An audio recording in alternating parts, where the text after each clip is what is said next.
শুনতে থাকুন আজকের বিশেষ গল্প, সত্যি ভূতের গল্প।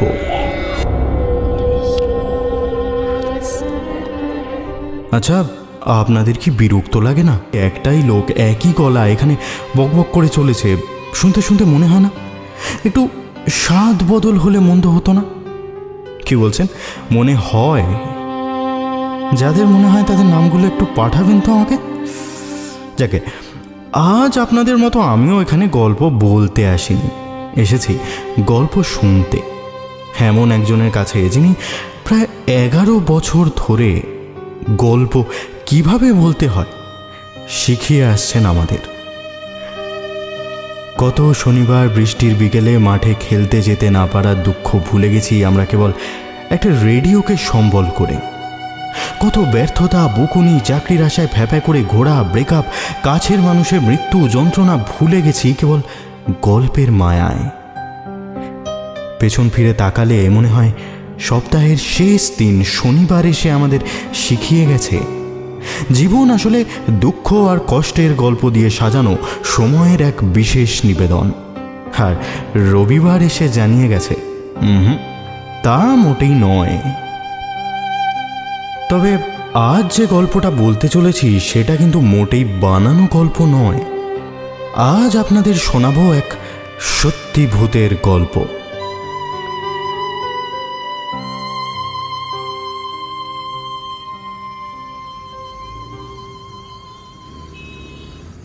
হাঁটতে হাঁটতে খানিকটা রাগই হলো। হুজুগের মাথায় এমন সব কাণ্ড করে বসি যে নিজেকেই পরে ভুগতে হয়। এই যেমন এখন আমার পা টনটন করছে, মাথা ঝিমঝিম করছে। বেশ কয়েকবার হাত তুলে বাস থামানোর চেষ্টা করেছি, কিন্তু কোনো লাভ হয়নি। আমাকে তাচ্ছিল্য করে কাক তাড়ানোর মতো হুশ শব্দ করে পাশ কাটিয়ে চলে গেছে তারা। অথচ গোটা রাস্তাটা আমি বাসেই ফিরতে পারতাম। এই হিংলার যাত্রার ঝক্কি পোয়াতে হতো না। পোয়াতে যে হলো তার কারণ একটা হোয়াটসঅ্যাপ মেসেজ। ফোনের স্টোরেজে গিয়ে সেটা আবার চালিয়ে দিলাম আমি। লোকটার গলা শুনলেও রাগ হচ্ছে এখন, হাতের সামনে পেলে না। বন্ধুরা, বাইপাসের ধারের উঁচু বিল্ডিংগুলো বাসে যেতে যেতে আপনাদের অনেকেই দেখেছেন। আমার বাড়ি বাইপাসের পাশেই। খুব রিসেন্টলি এখানকার বাসিন্দাদের মধ্যে অনেকেরই একটা বিশেষ অভিজ্ঞতা হয়েছে। তাদের প্রত্যেকেই একটু রাতের দিকে বাইপাসের ফাঁকা রাস্তার উপরে একটা ছায়া মূর্তি দেখেছেন। মূর্তিটি অমানসিক রোগা ও লম্বা। আপনি অন্ধকার রাস্তা দিয়ে হাঁটলে আপনার সঙ্গে সঙ্গে কিছু দূর হাঁটবে সে, তারপর হাওয়ায় মিলিয়ে যাবে। তবে এখনো অবধি কারো ক্ষতি সে করেন। পুলিশ ব্যাপারটাকে বলা বাহুল্য গুরুত্ব দিচ্ছে না। বাইপাসের ধারে হাইরাইজগুলো তৈরি হওয়ার সময় বেশ কিছু রাজমিস্ত্রি উঁচু থেকে পড়ে মারা যায়। সম্ভবত তাদের বিদেহী আত্মাই শুয়োর। লোকটাকে মনে মনে একটা গালি দিয়ে রেকর্ডিংটা বন্ধ করে দিলাম। এমনিতে এসব উটকো হোয়াটসঅ্যাপ মেসেজকে গুরুত্ব দিই না আমি। তবে জায়গাটা কাছেই আর ব্যাপারটা ভৌতিক বলে একটা আগ্রহ জন্মেছিল। আজ বাইপাস দিয়ে ফিরতে ফিরতে বাসে জানলার ধারে সিটটা পেয়েছিলাম। রাস্তার দুধারে জমে থাকা অন্ধকার আর মাঝে মধ্যে একটা ঘুপচি দোকান দেখেই বোধহয় বেড়ে উঠেছিল কৌতূহলটা। মাথায় কি ভূত চাপলো কে জানে। সায়েন্স সিটির কাছাকাছি আসতেই শটান বাস থেকে নেমে হেঁটে চলেছি। এখনো ভূত তো দূরের কথা, একটা মানুষের দেখাও পাইনি। তবে এমন ফাঁকা শুনশান রাস্তার উপর দিয়ে হাঁটতে মন্দ লাগছে না। কলকাতায় একটানা সোজাসুজি এগিয়ে যাওয়ার জায়গা কমে আসছে। ঘরে বাইরে যেখানেই হোক না কেন খানিকটা গেলে অন্যদিকে মোড় নিতে হয়। তাতে সাসপেন্স আছে বটে, কিন্তু স্থিরতা নেই। ক্লান্ত একটা হাওয়া এসে লাগছে মুখে চোখে। রাস্তার একপাশে আখের রসের দোকান বসে দুপুরে। এখন সেই দোকানের জায়গায় শুকনো আখ পড়ে আছে। জংলি ফুলের বুনো গন্ধ আসছে। ঝাঁ চকচকে মেট্রোপলিটন রাস্তা, আর তার পাশেই নরম গ্রাম্য মাটির গন্ধ।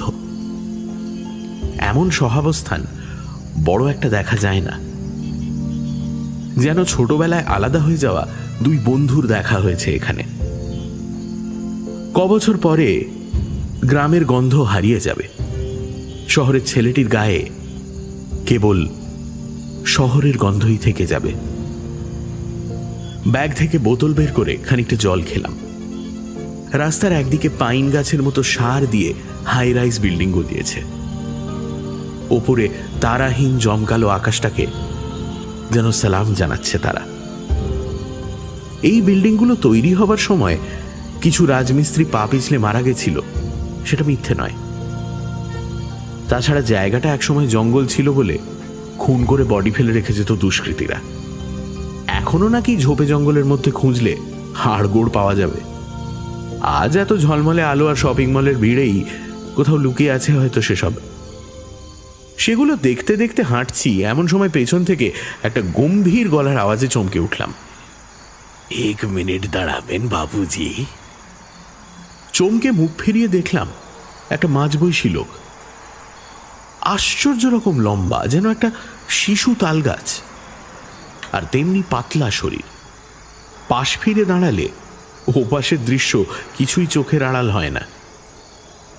রাস্তার অল্প আলোতেও দেখা যায় লোকটার মাথায় ছোট করে কাটা কাঁচা পাকা চুল। বয়স বছর 40-এর বেশি নয়, অথচ শরীরটা বেশ খানিকটা সামনে ঝুঁকে পড়েছে। কোনো রোগ হয়েছে কি?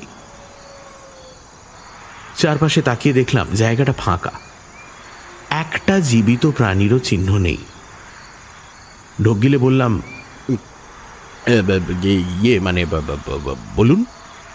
লোকটা আমার দিকে এগিয়ে এলো, হাত থেকে মোবাইলটা আমার দিকে বাড়িয়ে দিয়ে বলল, দেখেন তো বাবুজি, এ ফোন লাগছে না কেন? কথার মধ্যে স্পষ্ট ভোজপুরি টান। হাবভাব দেখে মনে হয় না লোকটা তেমন পড়াশোনা জানে বলে। গায়ে একটা খয়েরি মলিন ফতুয়া আর পুরনো দোমড়ানো মোচড়ানো খাঁকি প্যান্ট। মোবাইলটা হাতে নিয়ে বললাম, ফোন করতে গেলে কি বলছে? সে থতমত খেল। বোধহয় যা বলছে সেটা তার পক্ষে গুছিয়ে বলা সম্ভব নয়।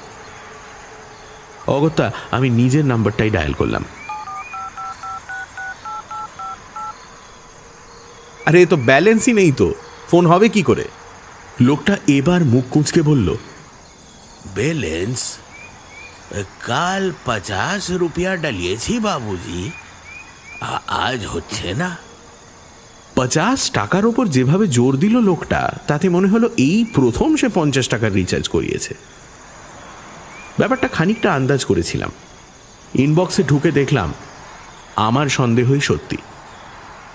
একটু ব্যাঁকা হাসি হেসে বললাম, কলার টিউন লাগিয়েছেন তো, হবে কি করে? হ্যাঁ, ও সব তো আমি কিছু করিনি জি, কিছু মুসিবত হবে না তো? আমি মাথা নাড়লাম। মুসিবতের কি আছে, আপনার টাকাটা গেল এই যা। ভুল করে কিছু টিপে ফেলেছিলেন নাকি? হো সকতা হ্যায়। বুঝলাম জোর দিয়ে অস্বীকার করার মতো মনের জোর তার নেই। কলকাতা শহর তার কাছে পরদেশ, তার উপরে সে গরিব। মাল্টিন্যাশনাল কোম্পানি যদি বলে সে কলার টিউন শোনাতে চেয়েছে, তো এই হতদরিদ্রের না শোনানোর সাহস হয় কি করে? তবে লোকটাকে অসহায় দেখালো। মাথা থেকে পা পর্যন্ত একবার জরিপ করে বুঝলাম মাসে সে 100 বেশি 50 টাকা রোজগার করে না। কেমন যেন মায়া হলো। বললাম, কাউকে আর্জেন্ট কিছু ফোন করার আছে? তাহলে আমার ফোনটা থেকে।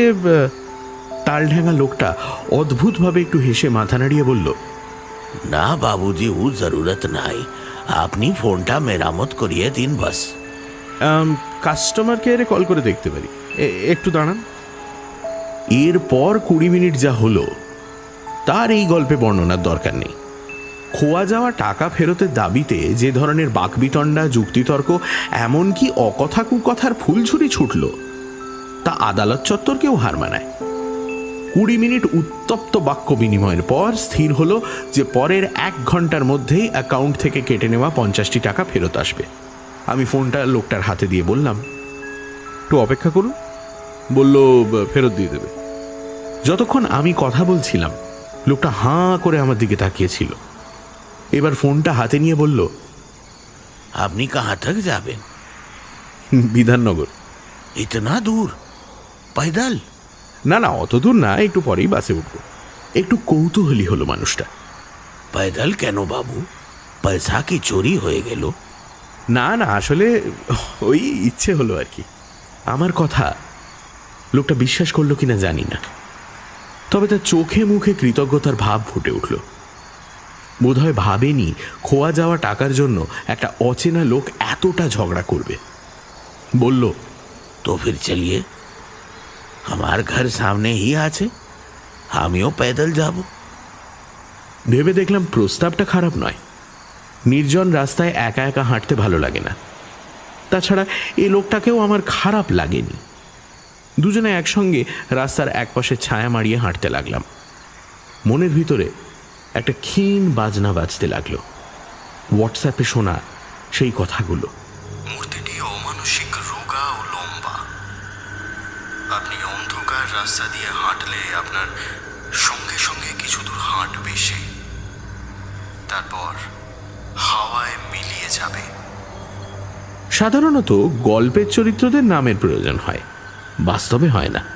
রাস্তাঘাটে, বাসে, ট্রামে এমন কত মানুষের সঙ্গে আলাপ হয় যাদের নাম আমরা জানি না, জানার দরকার হয় না।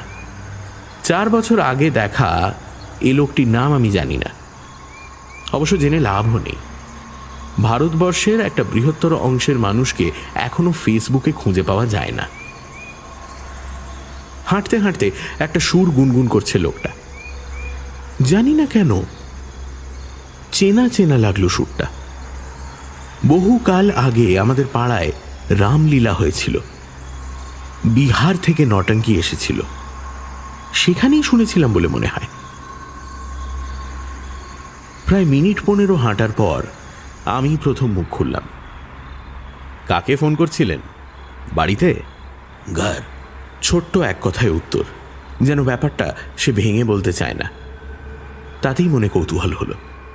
বউ আছে, এক বেটি, দুটো বেটা আছে আমার। তারা এখানেই থাকে? না, যে গাঁও মে, বিহারে। ব্যাপারটা এবার বুঝলাম। লোকটা এখানে একা থাকে আর বউ বাচ্চা থাকে বিহারে। টাকা পয়সা জমিয়ে হয়তো বাড়িতে ফোন করতে যাচ্ছিল। আমি পকেট থেকে আমার ফোনটা বার করে তার দিকে এগিয়ে দিয়ে বললাম, নিন, ফোনটা করে নিন। रहने दीजिए, वहाँ माँ के बात करते दिबे ना। কথা বলতে দেবে না? কে? আমার বউ। কেমন যেন অবাক লাগলো। লোকটা কি যে বলছে কিছুই মাথায় ঢুকছে না। এইমাত্র বলল বাড়িতে ফোন করবে, আবার বলছে বউ কথা বলতে দেবে না। পাগল নাকি? জিজ্ঞেস করলাম, কার সঙ্গে কথা বলতে দেবে না? আমার বেটির সাথে। আমি আর কিছু বললাম না। কিছু একটা পারিবারিক সমস্যা আছে। লোকটা নিজে যখন সেটা নিয়ে কিছু বলতে চাইছে না, তখন আমারও জোর করা ঠিক হবে না। মিনিট 2 চুপচাপ চলার পর সে নিজে থেকেই হঠাৎ বলতে শুরু করলো, আমাদের দেশের বাড়ির দিকে বড়িয়া লীলা হয়ে, জানেন? কি জানি, বিহার তো যাইনি কখনো। আপনাদের ইধার যেমন থিয়েটার হয়, ও তো আমাদের দেশে হয় লীলা।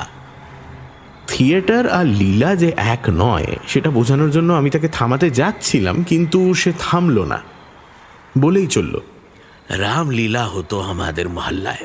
মতলব ও রামায়ণের কাহিনী। আমি উসমে হনুমান সাজতাম। আমার এই চেহারার জন্য। লম্বা তো, और तब कुछ মোটা তগড়া भी ছিলাম। সব লোক বহুত তারিফ করতো। হ্যাঁ, এক একটা শো করে 1,500 টাকা পেতাম। কাম भी তো কম নয়। পাঠ याद करो, रोज रिहर्सल करो, মুখে মাখা রঙও তৈয়ার করতাম বাবু।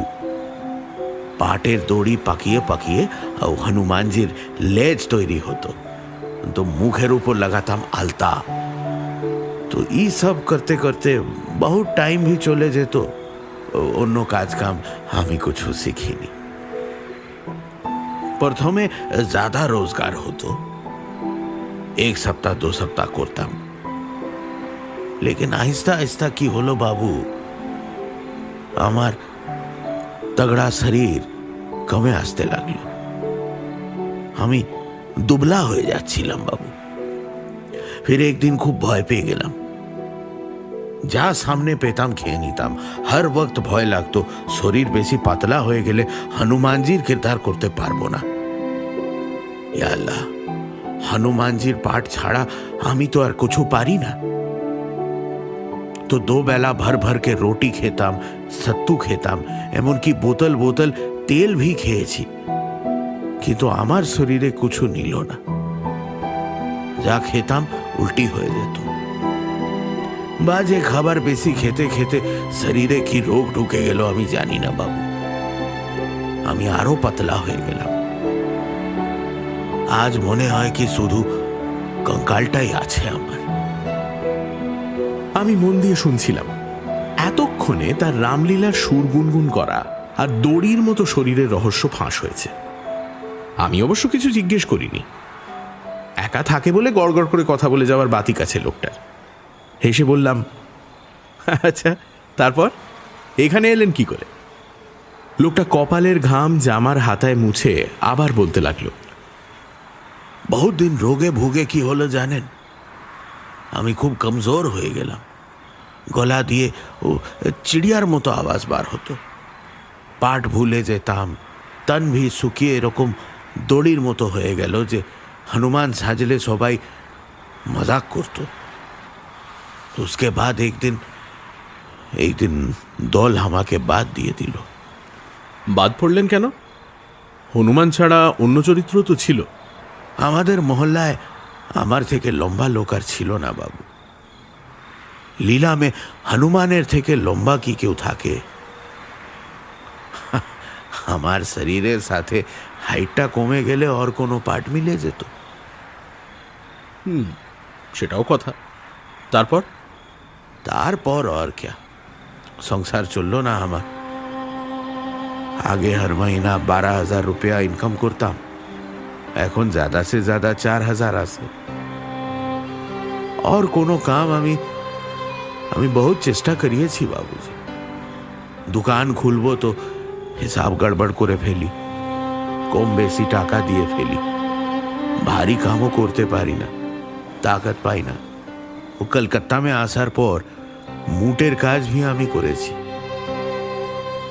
लेकिन মোট মাথায় চাপালে আমার চক্কর আসতো তো শেষে একদিন রাজমিস্ত্রি হেল্পারের কাজ নিলাম আমি চমকে উঠলাম মেসেজে বলা ছিল মৃত রাজমিস্ত্রিদের কারোর একজনের প্রেতাত্মাই নাকি দেখা যায় এখানে বুকের ভেতরটা অজান্তেই ঠান্ডা হয়ে গেল লোকটা এখনো কি যেন বলে চলেছে তারপর একদিন কি হলো জানেন সাহাব আমাকে বলল 100 ব্লেড নিয়ে আসতে ও 100 ব্লেড খুব ভারী জিনিস হয় বাবু এক সময় আমি গদা भी বয়েছি কিন্তু এখন তো শরীর কমজোর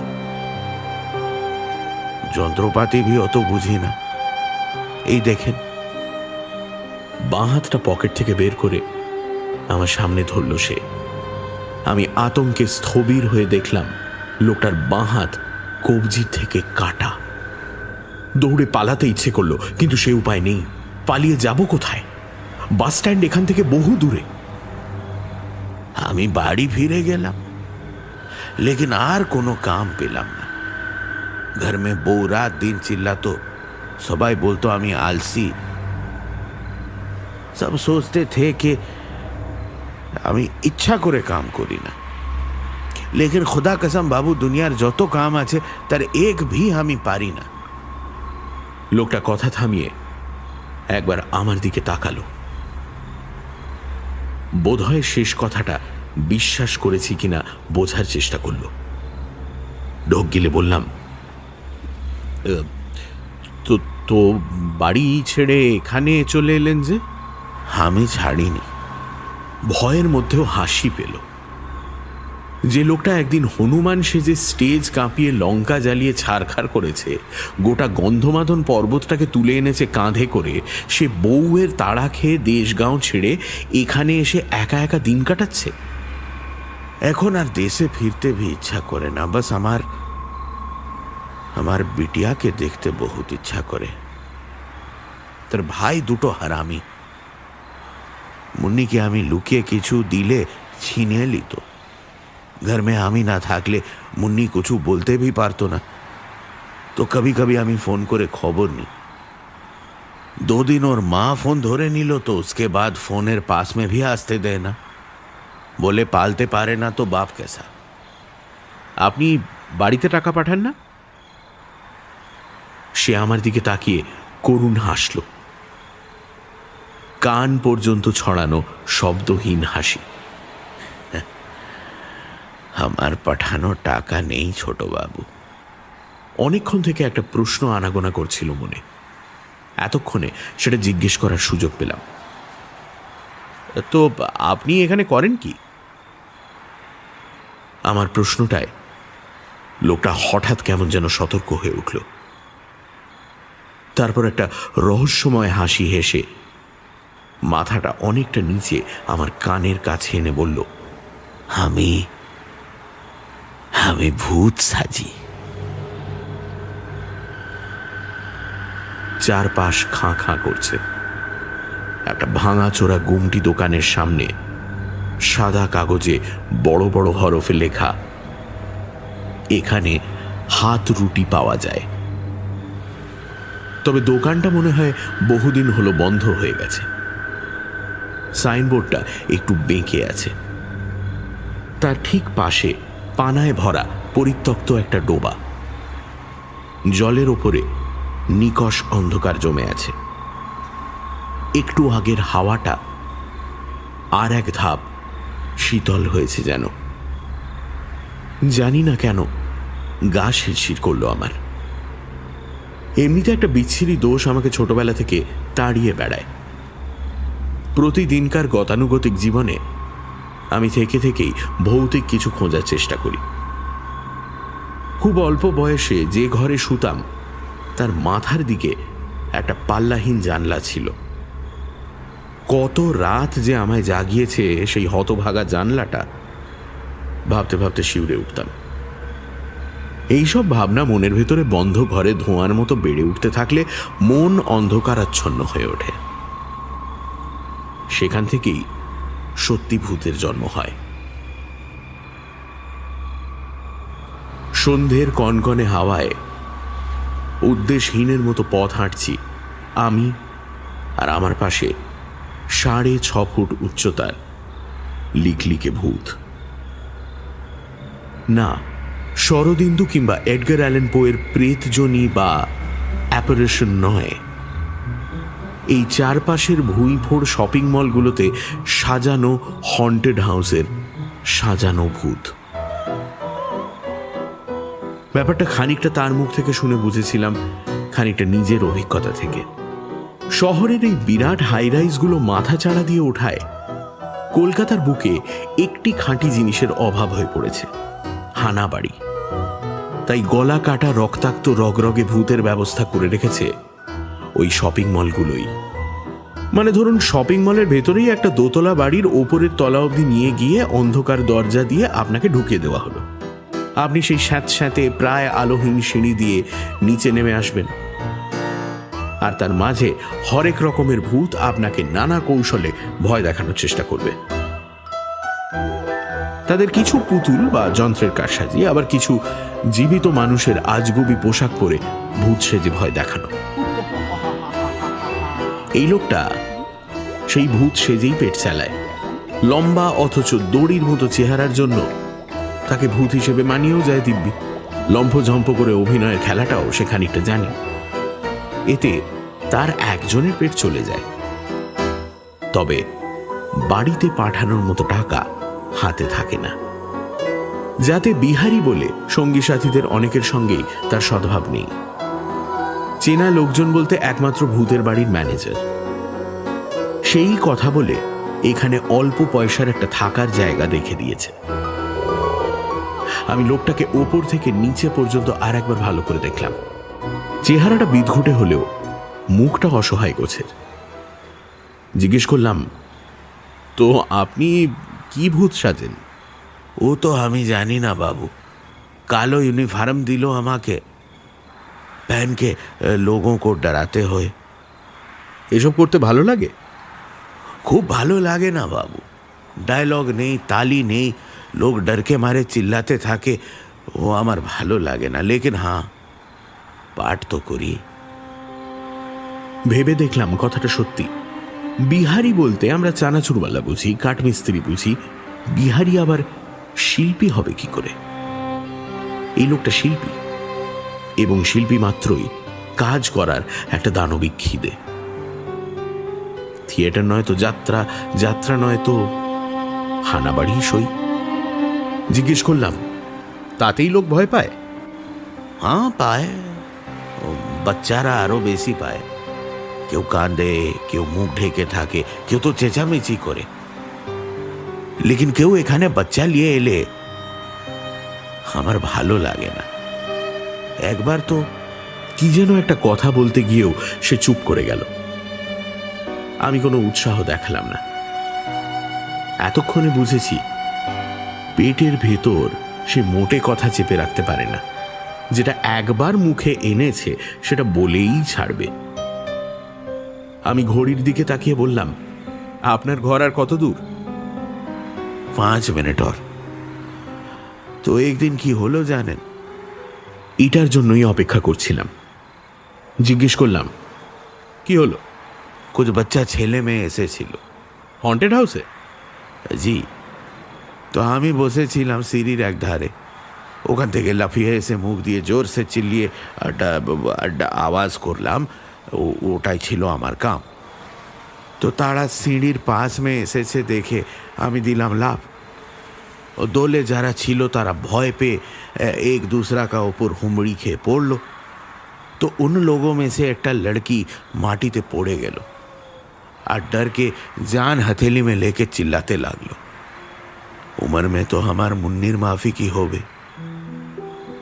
अजीब কথা আপনাকে কি বলবো বাবু, দেখতেও যেন একদম মুন্নির মতো, হুবহু এক। ও চশমা পরলে তো গায়ের রং বোঝা যায় না।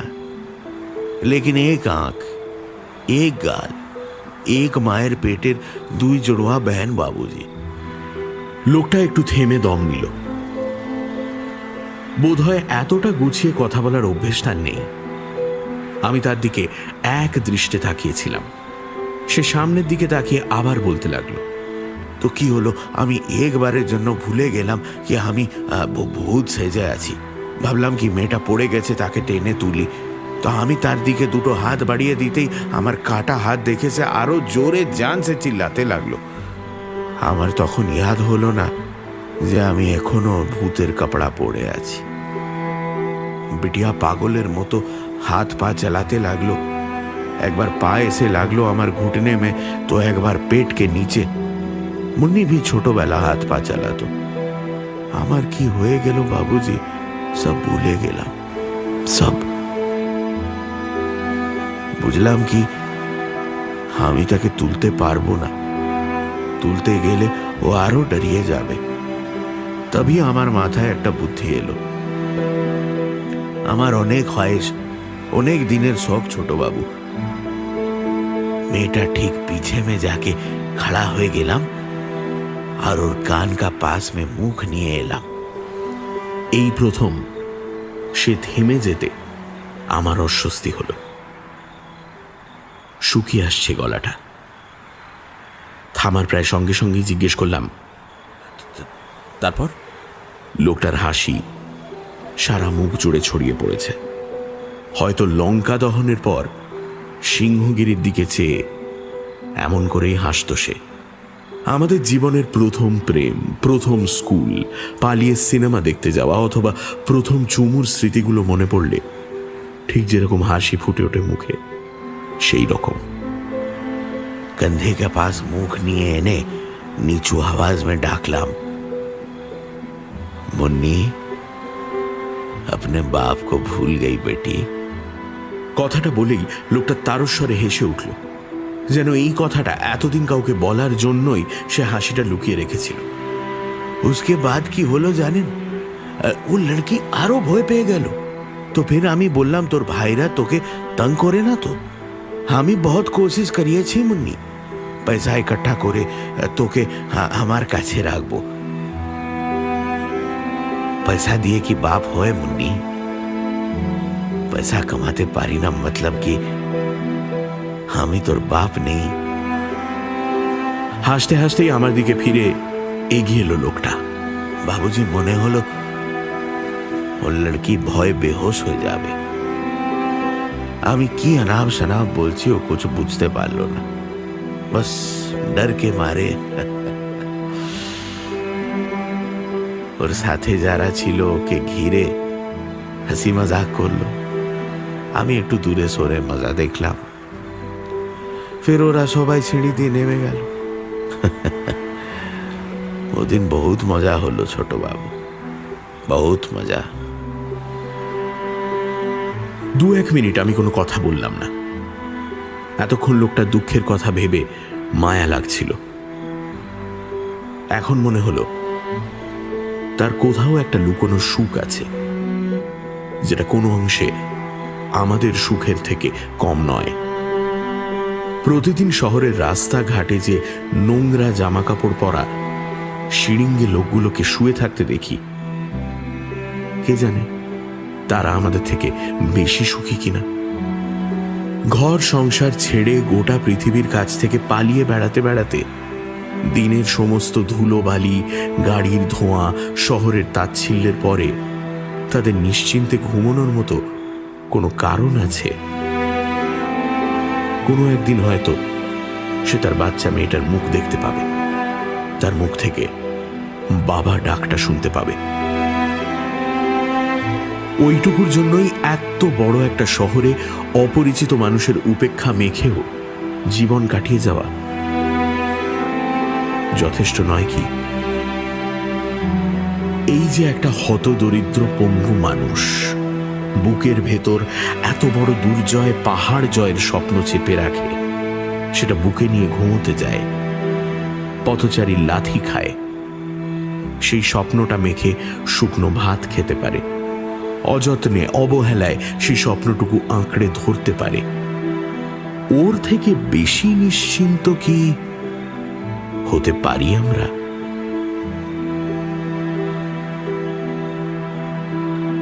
এলি যে আমার ঘর এসে গেল, গলির মুখটা ঘুমকে দেখতে পাবেন। একদিন আসবেন ছোট বাবু, রাত মে তো একাই থাকি, রান্না করিয়ে খাবো। হ্যাঁ হ্যাঁ নিশ্চয়ই, আচ্ছা চলুন তবে। লোকটা আর 1 সেকেন্ডও দাঁড়ালো না, ডান পাশের একটা লম্বা গলির ভেতর তাড়াহুড়ো করে হাঁটতে লাগলো। প্রায় মিনিট 1.5 সেখানেই দাঁড়িয়েছিলাম। ধীরে ধীরে ছোট হয়ে আসা শরীরটার দিকে তাকিয়ে একটা অদ্ভুত ব্যাপার মাথায় এলো। লোকটার পেশার সঙ্গে তার জীবনের কোথাও একটা প্রচণ্ড মিল আছে। গোটা পৃথিবীর কাছে তার থাকা না থাকার কোনো দাম নেই, বাড়ি ঘর বন্ধু বান্ধব চেনা জানা কেউ নেই। সে সবার মাঝে থেকেও অদৃশ্য, অশরীরী। ফেলে আসা জীবনের স্মৃতি তাকে তাড়া করে বেড়ায়, অথচ করার কিছু নেই, ফিরে যাওয়ার কোনো জায়গা নেই, যেন শরীরবিহীন অনুভূতির ঝাঁক। কষ্ট নেই, আফসোস নেই, কেবল আসন্ন সময়ে অপরিসীম শূন্যতা অপেক্ষা করে আছে তার জন্য, ঠিক প্রেতাত্মার মতো। লোকটার শরীর এতক্ষণে মিলিয়ে গেছে। আমি গলির দিক থেকে মুখ ঘুরিয়ে আমার পেছনে ফেলে আসা রাস্তাটার দিকে তাকালাম। এতটা রাস্তা হাঁটতে হাঁটতে কি শুনলাম আমি? গল্প? গল্পই বটে, সত্যি ভূতের গল্প।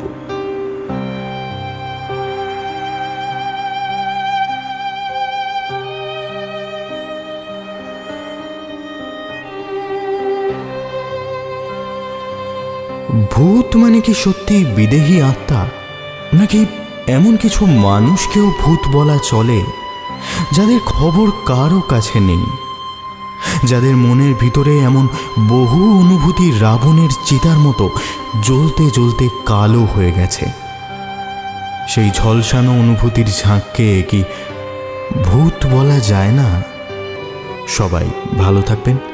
শুভরাত্রি।